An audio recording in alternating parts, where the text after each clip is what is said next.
Before I call the honourable member for Lyons, I remind the House that this is the honourable member's first speech, and I ask the House to extend to him the usual courtesies.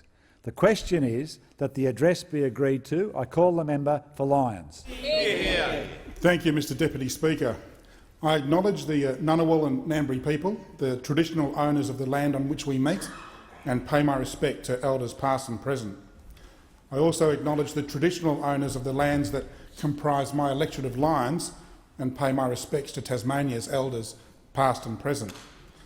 Mr Deputy Speaker, it had been my intention to deliver this, my first speech, around noon yesterday, but the rambunctious nature of this chamber can foil even the best laid plans, as the members for Stirling and Pearce discovered a week ago.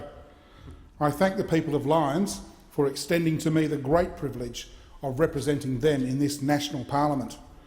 The weighty significance of that trust is not lost upon me.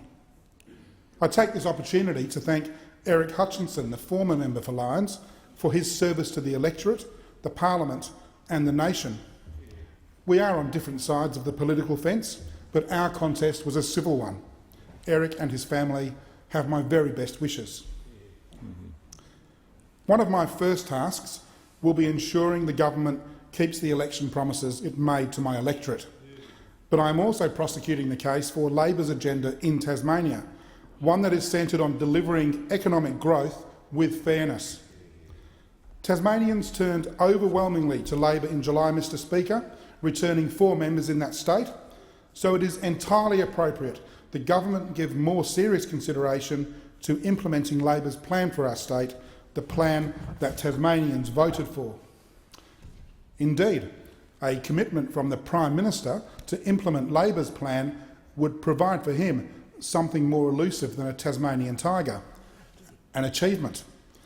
And it would be marvellous to announce it on this, the anniversary of the day the Prime Minister employed agility and innovation to give the member for Warringah the boot. Government senators would no longer have to wax lyrical about the history of flags and favourite television shows. They could instead be talking about the government investing in Cradle Mountain, delivering the ex-HMAS Tobruk as a dive wreck off St Helens and completing the Three Capes track on the Tasman Peninsula. They could be crowing about delivering Gonski, providing Tasmanian school children with the opportunities they need to advance in the 21st century, providing a sports centre to Longford and a football hub to the Derwent Valley. They could be telling my constituents that they had encouraged Launceston Airport, a big multinational, to cough up the $1 million that it owes Northern Midlands residents in unpaid rates. All these and more, Mr Deputy Speaker, were Labor promises for Lyons that the government failed to match, and all of them would provide the jobs and growth that the Prime Minister and the Treasurer are so fond of talking about. Importantly, they would deliver confidence to the regional communities in my electorate that need it most. If the government was to get behind Labor's plan, I would be more than happy to sing its praises, Mr Deputy Speaker. The offer is there, and I do hope it is taken up. Mr Deputy Speaker, Tasmania is a bountiful state, and I am pleased to say much of the bounty is produced in Lyons. People in Lyons produce glorious food, whisky, gin, beer and wine, and I regard it as a solemn duty as the local MP to sample as much as I can, as often as possible. It is a heavy, heavy burden. Indeed, as I pile into my ute to crisscross my visually stunning electorate with its mountains, forests, plateaus and rocky coastlines, I often thank my good fortune. With Springsteen up loud and the window wound down, I know I have the best job in the world. I get to meet incredible people who are resilient, warm, welcoming and tough. A dairy farming family, their livelihood devastated by floods, who still manage to volunteer for their community and lobby for netball courts. A maritime worker, passionate about Australian jobs on Australian ships, who, despite losing his own job, campaigns for others to keep theirs. Migrants from Greece, who opened a kebab shop in Bridgewater and work morning till night to provide for their family. A woman suffering leukaemia, who attended a public meeting in Campbelltown to support rights at work. She has nothing to gain personally. She expects to be dead within a year, but she cares so deeply about her country and its future that she ventures out on a cold evening to make the case. And when I compare her courage and selflessness to the self-interested whining of billionaires who demand lower wages for Australian workers, I know whose side I am on. Yeah. 9 in 10 of my constituents are Australian-born, and 46% of my workforce are tradies, technicians, labourers or machine operators. It is an electorate at work. They don't suffer spin, Mr Deputy Speaker, and God help any politician who tries to deliver a line cooked up by a Canberra spin doctor hipster.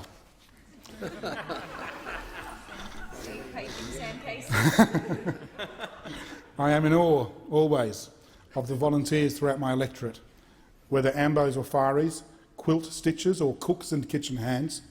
Volunteers are the heroines and heroes of Lyons. Their dedication to their fellow citizens humbles me every day. Across my electorate, some really interesting stuff is going on across a range of sectors, especially agriculture. Millions of people are joining Asia's emerging middle class and are prepared to pay for top-quality food. That is the market Tasmanian agriculture is increasingly targeting. And key to growing our $1.44 billion agriculture sector is protecting our precious status for GM-free produce and value-adding wherever possible. For example, Peter in Beauty Point makes bacon better. I know, how is it even possible? He smokes it in all sorts of interesting ways, while Kate and Ian raise biodynamic goats in Brim Creek. They are amongst hundreds of small to medium producers and business people finding new markets. Aquaculture is rocketing ahead with necessary environmental safeguards, and I'm excited about the prospect of trials for seaweed farming. Rod at Boyer has big ideas for the manufacture of eco-friendly solvents, and I am keen to progress the possibilities for wood waste, biomass, energy and electricity production. I acknowledge there are political hurdles to this, including on my side of the House, but I believe the economic potential for Tasmania too great to ignore. If Europe can accept biomass as an environmentally acceptable alternative to coal, not as a replacement for solar, wind and wave, but as an adjunct to it, I fail to see why Tasmania should not benefit. Just as an agricultural aside, Mr Deputy Speaker, the anticipated $170 million cost of the government's marriage equality plebiscite is $10 million more than the annual value of Tasmania's entire crop of spuds. So we are not talking small potatoes. Here is my suggestion for what it is worth.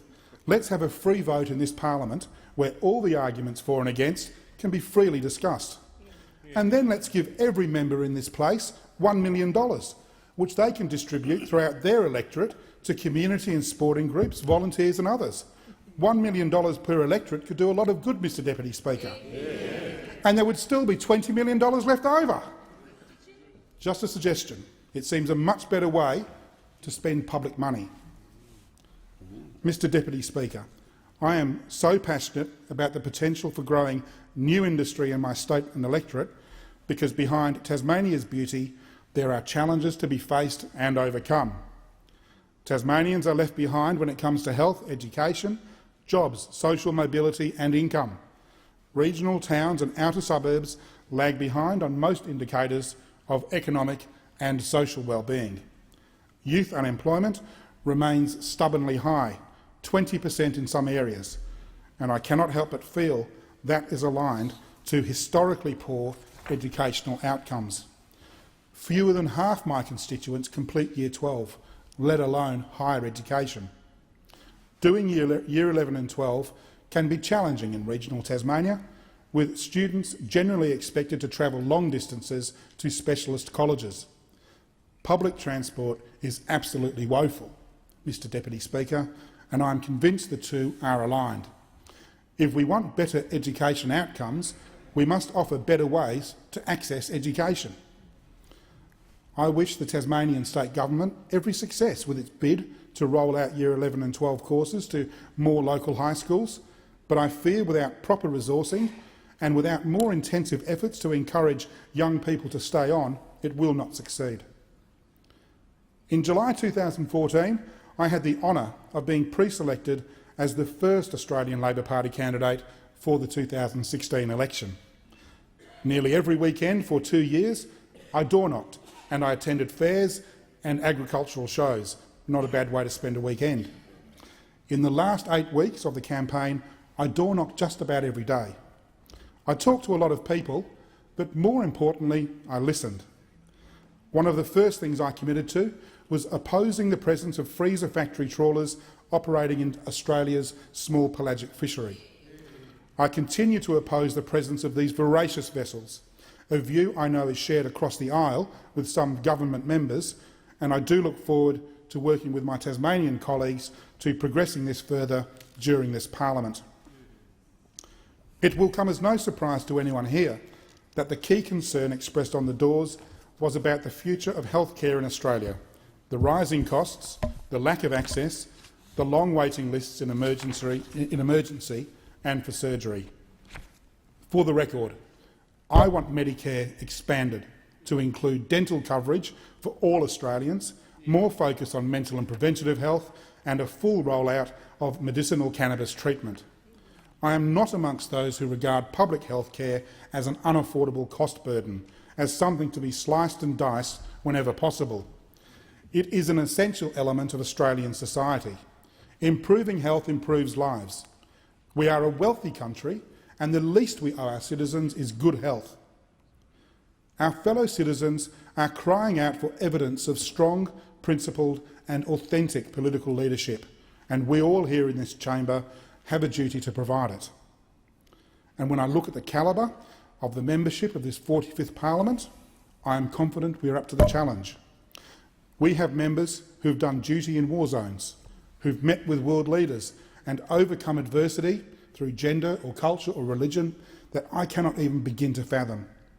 As someone whose most adventurous moment to date was barely surviving the spinning teacup ride at Movie World, I am humbled to be in such exciting company.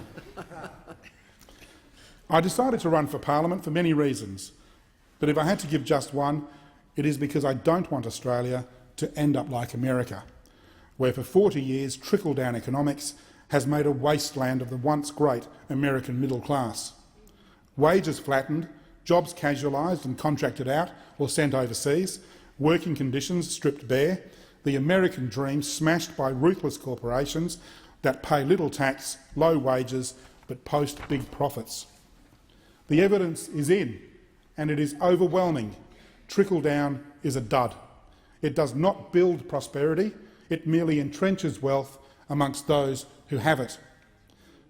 Mr Speaker, we live in a fantastic country, envied the world over for its standard of living, its natural beauty and its welcoming laid-back culture. But we did not get here by accident.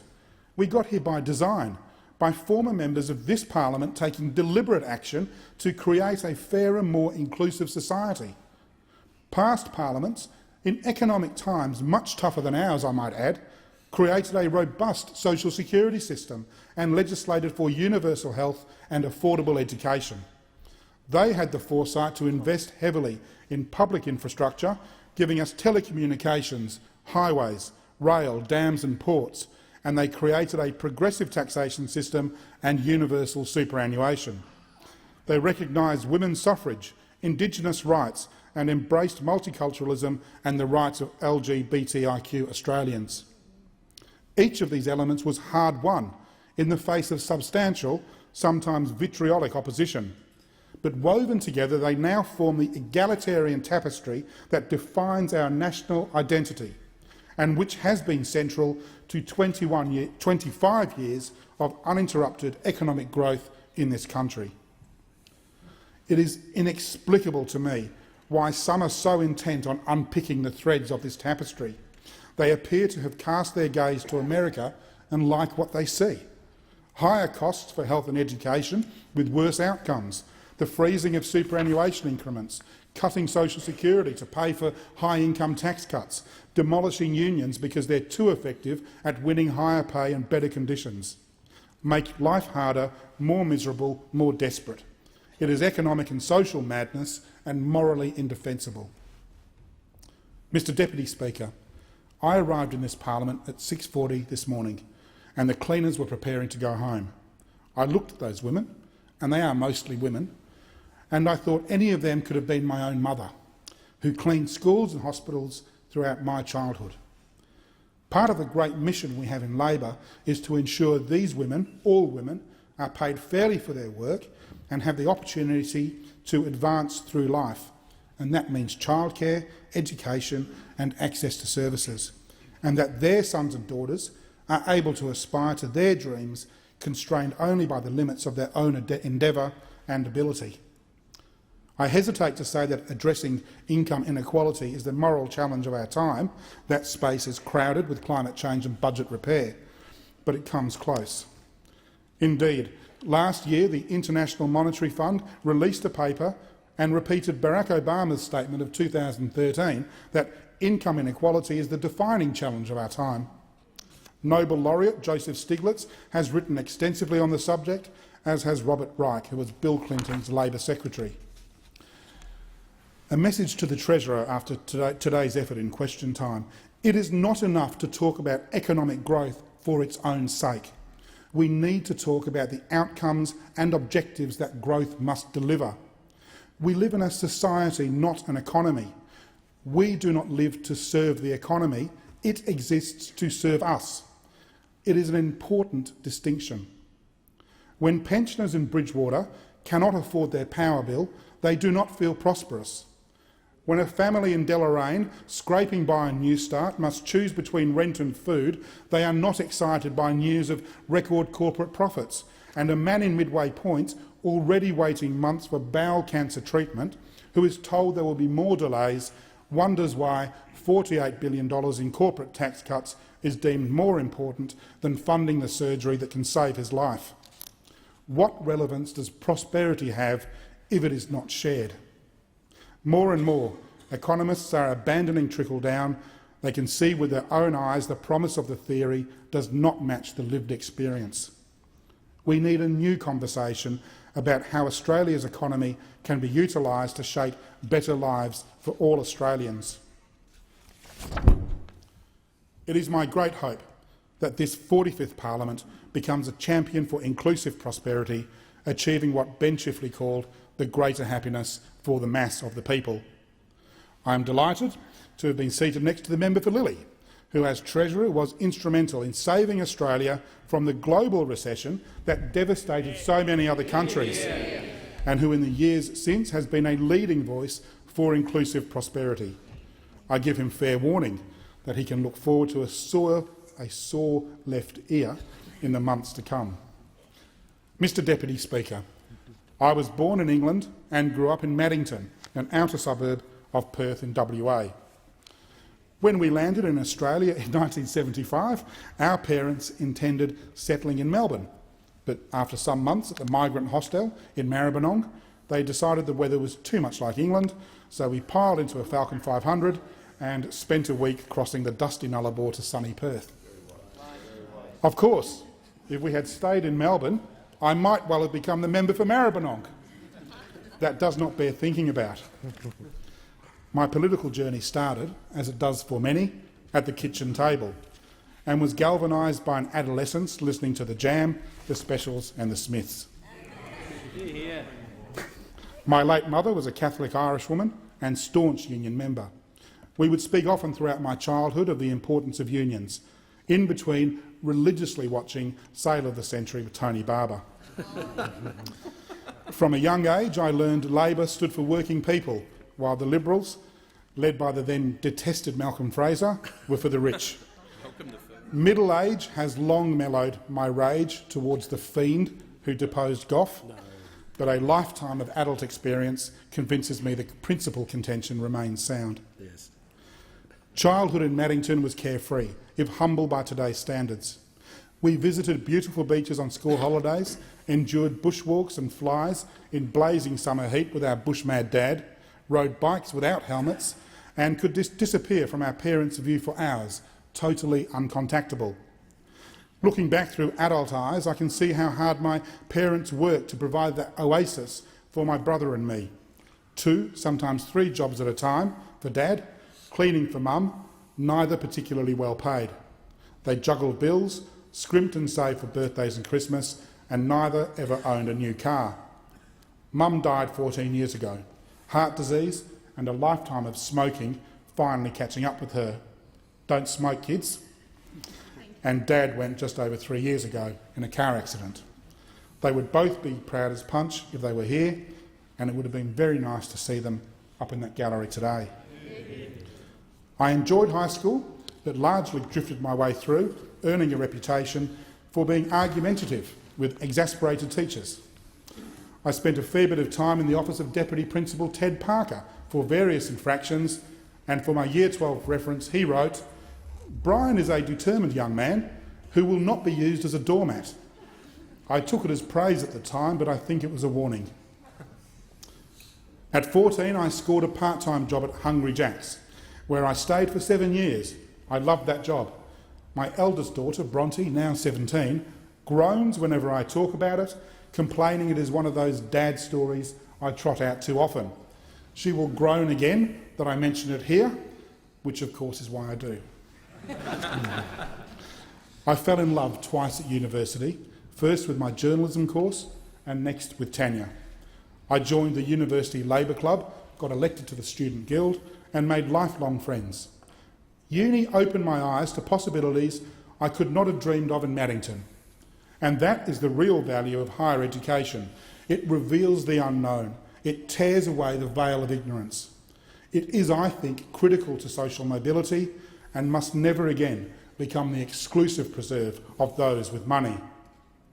I believe to the core of my soul that access to every level of education is a human right, not a commodity to be bartered, and that we should be aiming to wind back the fees that students pay, not squeeze them for even more.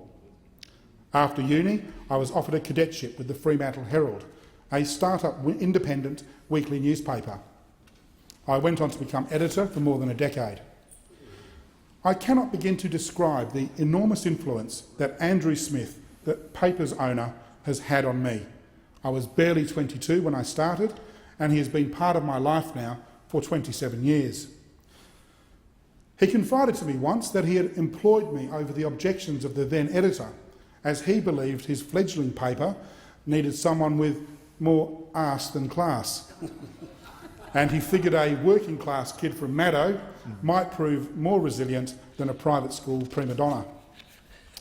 It is with no disrespect to my late father that I say Andrew is the single most influential male figure in my life.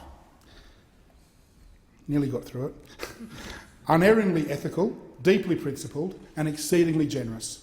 I consider myself very lucky to have walked into that stiflingly hot weatherboard office for a job interview in the summer of 1989.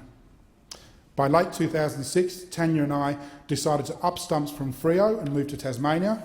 We were well over WA's heat, and I landed a position with Labor MP Duncan Kerr, another man I consider myself privileged to have worked for and known. In late 2008, our second daughter, Julia, arrived, our own Tasmanian devil, so I gave up the job to put out my shingle as a media consultant, and I did that for 8 years and loved it.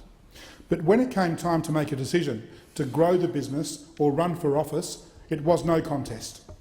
If you ask my old classmates from Maddo High, they will tell you I was always headed for this life, and they will probably express surprise it took this long. Mr Deputy Speaker, none of us gets elected by ourselves, and I have many people to thank, and with the indulgence of the House I'll continue. First, my campaign manager, Stuart Benson, an indefatigable young man who refuses to even bleed unless it is in official Labor PMS colours. Stuart times his holidays around elections overseas so he can volunteer on them. He is the truest of true believers. My core campaign team, the marvellous Senator Carol Brown, Gordon Luckman, Sue Bailey, Sharon Carnes, Jen Butler and Michael Fitzgerald, also Robert, Kylie and an army of door-knocking and phoning volunteers and branch members: Innes, Dee, Morris, Simon, Justine, Ken, Sandra, Jeff, and so many more. I cannot name you all, but you are all deeply appreciated. Bill Shorten, who visited Lyons so often he should enrol. Jenny Mackellar, for so kindly launching my campaign in Brighton. Thank you for your lifetime of dedication to our cause. Tanya Plibisek, Doug Cameron and the rest of the Shadow team, I always appreciated the visits, the support and the advice. National Secretary George Wright, missed already, and the National Campaign team, Alex, Paul, Bryce, Ben and the rest, who keep the place running on caffeine and Pokemon. My many friends in the union movement, Tim Jacobson and Robbie Moore, and the fantastic team at HACSU and Chris Brown at HSU National. You are simply the best, always standing up for stronger health and community services, and I wear my union badge with pride. Jason, Alicia, Sean, Scott and all the men and women at the MUA and CFMEU, I know you fight every day to keep jobs in Tasmania and on Australian ships and people safe at work. It is because you are so effective that you are so targeted. Jeanette and Tassie's amazing United Voice team, Jess, Tom, Libby, Viv, CPSU, John and team at AMWU, Aaron ASU, Paul at the SDA, Rob and co at the AWU, thank you all. My now colleague in this place, Julie Collins, member for Franklin, you are a star. Senators Anne Urquhart, Katrina Billick, Helen Polly and Lisa Singh, thank you. State Labor leader Brian Green and State MPs Beck White, Craig Farrell, Michelle O'Byrne and Maddie Ogilvie. State Secretary Carell Logan and the Tasmanian Treasurer Lauren Saunders. My Labor predecessor Dick Adams and partner in all things Diolti, thank you for all your invaluable advice and assistance. Former State MP for Lyons, Michael Polly, I bow before the Master. My lifelong friends from the Make Uni Dynamic Student Guild team, Roger Fletcher and Daniil Walterton, who travelled to Tasmania from WA and Victoria respectively to help me out on election day. Mud wins again, so take that, Waddell. That's an in-joke. To my daughters, Bronte and Julia, I apologise in advance for all the things I will undoubtedly miss over the coming years, but please know that while this job is important, and that I do love it, and I'm going to give it all that I've got, that you two are everything to Mum and me. And while I may not be home as often, I am always with you both. You two and your mum have all my love always. And last, to my wife and my life, Tanya. I don't know how many more times I can say thank you for the journey that you have undertaken with me so far. We've got a while to go yet. After 12, 13 house moves across 3 states and 28 years together, 21 years of them married, I think it is fair to say that you are probably owed a shiny rock of some description. And I'll get on to Gumtree first thing tomorrow. Thank you. Well done.